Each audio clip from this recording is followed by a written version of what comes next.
yang tersebut kelak di negeri akhirat. Begitu pula sebaliknya, wa may ya'mal mithqala dzarratin syarran yarah, dan barang siapa yang berbuat amal keburukan sebesar dzarrah, sebesar debu berterbangan kejahatan keburukan yang kita kerjakan di atas permukaan bumi ini, Allah pula akan membalas amal keburukan yang kita kerjakan.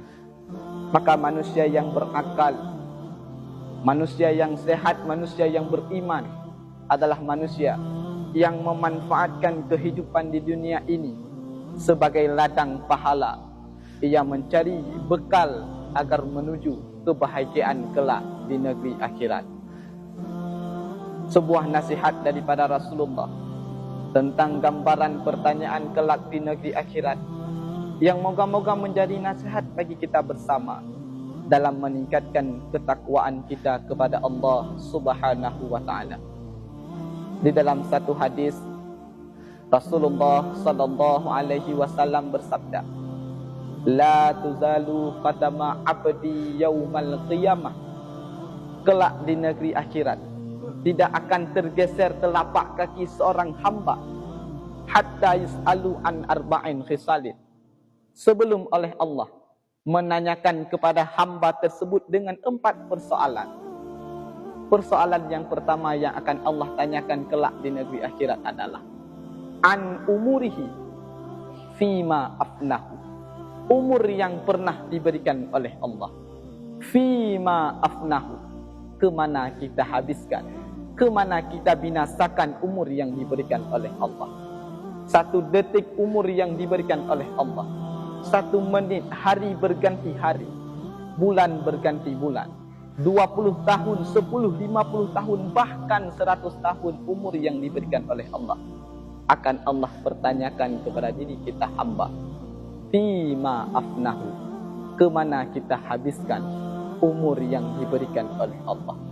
Apakah semakin banyaknya umur yang diberikan oleh Allah, semakin banyaknya kesempatan yang diberikan oleh Allah, malah semakin banyak pula dosa-dosa, semakin banyak pula kemaksiatan-kemaksiatan yang kita kerjakan kepada Allah Subhanahu wa taala.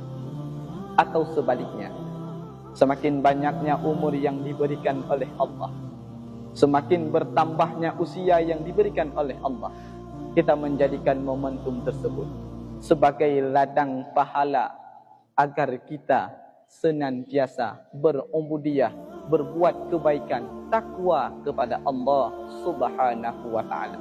Mata'ul khalil walahum azabun azim. Nikmat dunia ini hanyalah sebentar, dan sedangkan kelak di negeri akhirat orang-orang akan mendapatkan siksaan yang begitu pedih kelak di negeri akhirat. Maka pertanyaan yang pertama yang akan Allah tanyakan kepada diri kita hamba adalah umur yang diberikan oleh Allah.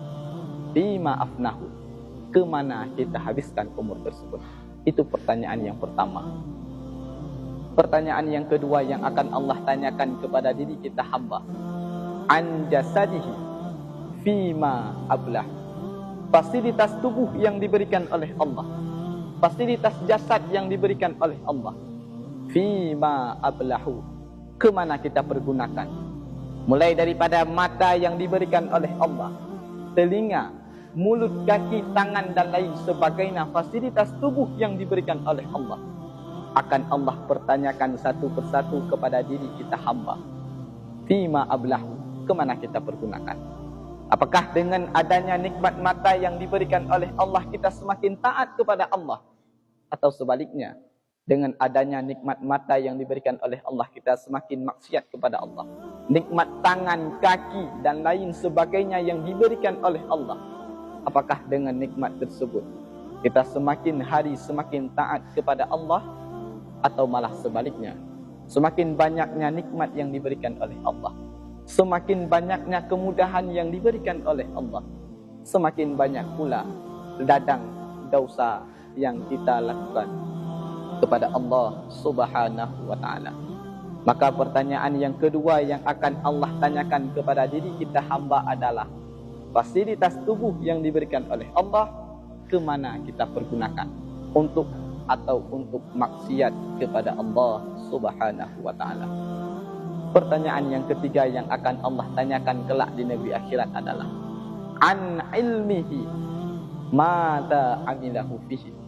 Ilmu yang diberikan oleh Allah kepada kita semasa kita hidup di dunia, pengetahuan yang Allah berikan, baik itu berupa pengetahuan tentang duniawi maupun pengetahuan tentang ilmu akhirat, akan Allah tanyakan mata amilahu fihi. Apa amal kebaikan yang kita kerjakan dengan ilmu yang diberikan oleh Allah? Apakah semakin banyaknya pengetahuan yang diberikan oleh Allah, baik itu pengetahuan dunia maupun itu pengetahuan akhirat, semakin banyak pula dosa yang kita lakukan, semakin banyak pula kemaksiatan yang kita kerjakan dengan sebab pengetahuan kepintaran tersebut yang diberikan oleh Allah. Atau sebaliknya, semakin banyaknya ilmu yang diberikan oleh Allah, semakin banyaknya ilmu yang kita dapatkan, semakin banyak pula dadang pahala yang bisa kita ciptakan dengan ilmu yang diberikan oleh Allah, baik itu berupa dengan ilmu dunia maupun itu berupa dengan ilmu akhirat. Di dalam kitab Ta'alimut Ta'alim dijelaskan, ada sebahagian manusia yang terkadang ia mengerjakan perbuatan berupa perbuatan dunia, tapi disebabkan bagusnya niat yang dia kerjakan, maka berubah amal tersebut menjadi amal akhirat. Contoh, kita melakukan mandi, makan, tidur. Secara zahiriah itu merupakan perbuatan duniawi yang tidak ada pahala pada perbuatan tersebut.